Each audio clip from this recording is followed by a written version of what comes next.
صبحی هفتم رو دمخیله ما از سمینار را سپردیم. وقتی که به سوی خانه حرکت میکردیم که زنگ زدن که مقصد پاسپورتتون و ایتون گیریم بیاین که شما به ترکیه برای یاردن و همون خلقی ضرر در ترکیه سفر میکنید.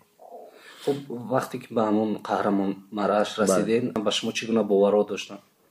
ما وقتی که خیلی از اینجا سفر کردیم به استانبول، اونجا ما را پیشواز گرفتن، باز یک تیاره دیگه با شنونده و یک شهر دیگهش گازیانتپ دیگه شهرش بودن. از اونجا با اتوبوس با اونجا پیشواز مون گرفتن، با اتوبوس با شتر و همون شهری همون قهرمان مراش رفتیم. همون ما با اونجا ساعت 12 شب رسیدیم. یک گروه من 28 نفر همون شب با همون کارای نجاتدهی سفربر شدیم. ساعت 1 شب تخمینا و همون جای حادثه سفربر شدیم.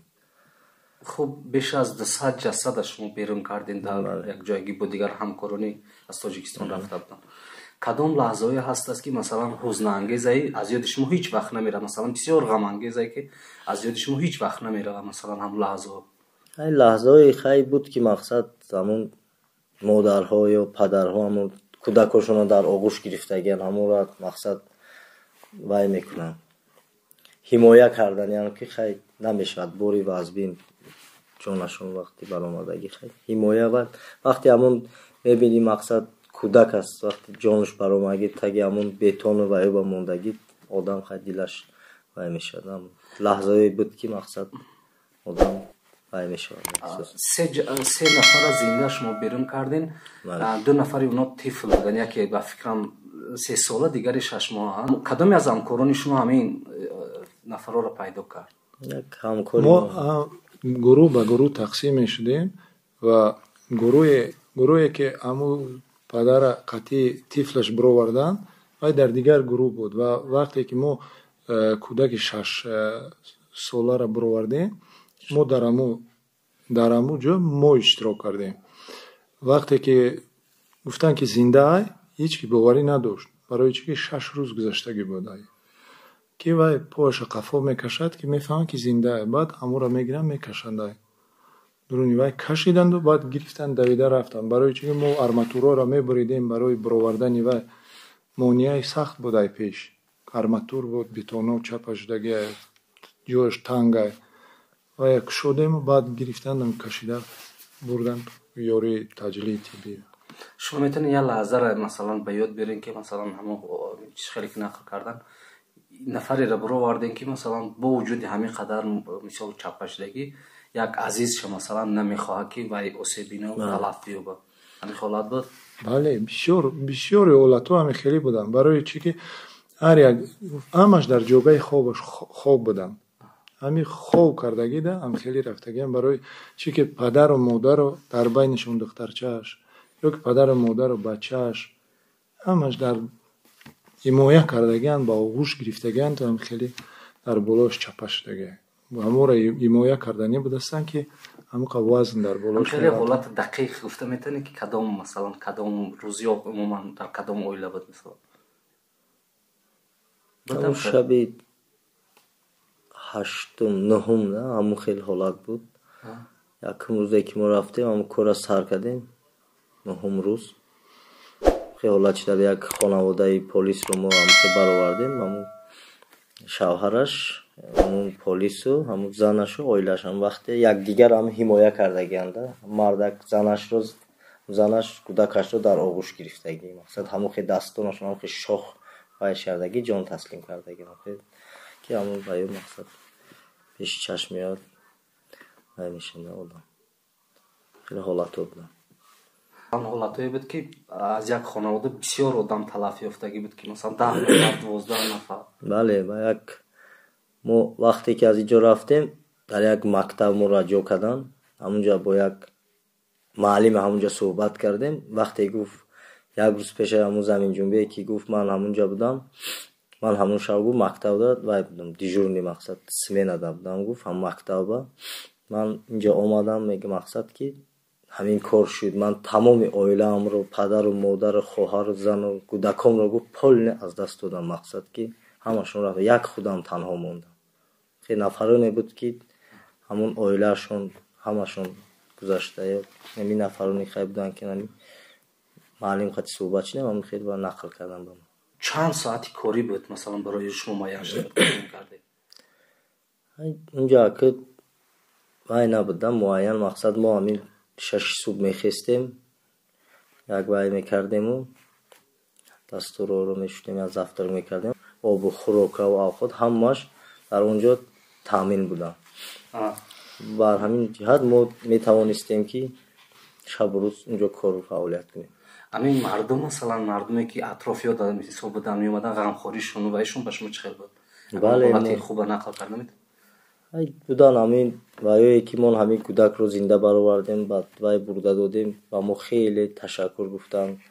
ҳамин хеле олатое мешуданд ки ҳамин хеле олат мешуд ки мардуми ҳамо ки зиндагӣ мекарданд онҷа барои хештабораш кофтанӣ меомаданд. наҷотдиҳандаҳои худа яктарафа мекарданд ки наҷотдиҳандагони Тоҷикистон кор кунанд. барои чӣ ки иё муносибати иё бо ҷасад бо чиз хубтар аст.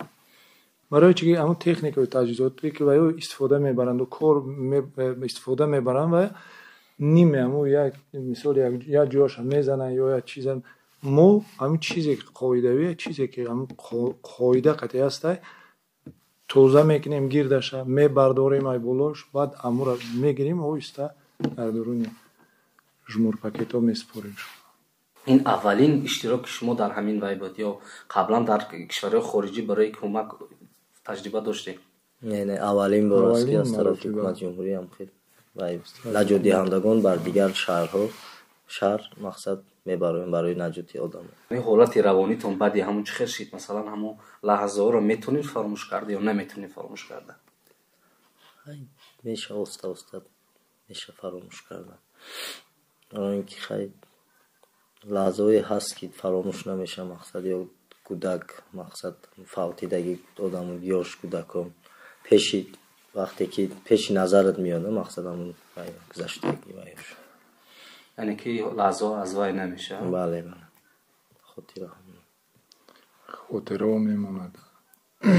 ҳамон кӯдакое ки вақте ки мо баровардем ҳамроҳи бачае ки ҳамон аз дуруни ҳамон чизо гирифт, вақте мо онро мебурдем дар ҳамон мошини ёрии таъҷилӣ мемондем, вақте онро хобондам ҳамин кӯдак ба мо нигоҳ карда як табассум кард, як хандае кард ки ҳамон ҳеҷ аз пеши чашмам намеравад. то ҳозир мақсад дар ёдам мондааст. мақсад фикр намекунед ки ба як истироҳат ниёз дорем, бояд истироҳат кунем як муддат? вазифамон иҷро кардем дар пеши давлат, дар пеши вазифамон ҳамин наҷотдиҳанда иҷро кардем, сари баланд баргаштем ба ватан. як навора дидем дар фурудгоҳ шуморо бисёр бо қарсак вай гусел мекунанд. бале ҳамин кадом фурудгоҳ буд? ҳамина нақл кард? фурудгоҳи вай Истанбул буд. моро ҳамон ҳамонҷа пешвоз гирифтану хӯрока вай кардан, ҳамонҷо якҷо шинондану хӯрокаву баъд ҳамон тӯҳфаҳо додану хеле пешвози хубам гирифтан, гусели хубам кардан. мақсад агар хато накунам 60 кишвар барои кӯмак ба Туркия рафтанд. масалан агар таҷрибаро бигем будак дар таҷрибаи дигар кишварҳои ҳамсоя ки наҷотдиҳандашон рафтанд ҳамин масалан 2-3 нафари зинда пайдо кардан, масалан медонистед ки хеле вай буд ҳолат? мо асосан ҳамин ҳисоботи худмона чиз мекардем, вале як хелаш хати нақл мекардем. мисоли международный чиз дорам ваё ай мо дараҷаи наҷотдиҳанда ҳастай то якума, баъд бо ҳастай международный ваё қати вақте ки мо гап задем мегӯянд мо 37 мурда баровардагиему 5 наҷот, барои чӣ ки ваё пеш ай мо рафтагӣ буданд, баъд ҳайати рафтагиашон ҳам зиёд буд. мо вақте ки гуфтем мо 217 мурда баровардем бо 3 наҷот, ҳаё худашон ҳайрон монданд ки 50 нафари Тоҷикистон омад инҷа 217 мурда бароварду 3 тара наҷот дод, худашон международный буданд. мисол чизашон зиёдтар айда таҷрибаи ваяшон ки международный вай ҳисоб мехӯранд. барои чӣ ки бачаҳои мо ҳама тайёранд хеле кор да ё дарс мегзарем қатишон учениё мешаванд, машқҳои наҷотдӣ мешаванд, машқҳои наҷотдиеда иштирок мекунанд. Тайёранд ё? ҳамин хел таҷриба шава, масалан шумо тайёрин бубарен ҳар кишваре ҳастед? бале, мо ҳама вақт тайёр. Наҷотдиҳанда ҳама вақт тайёр аст. наҷотдиҳанда якумаш ки сарҳад надорад, дуюмаш ки барои наҷотдиҳанда оилаи бегуна, шахси бегуна, миллати бегуна вуҷуд надорад. офарин. Масалан агар бигем масалан шуморо як ҷое бурданд ки аз ҳама зиёд зиён дида буданд, масалан шумо метавонистед як шаҳри дигаре интихоб кунед ё ман ҳастам онҷа?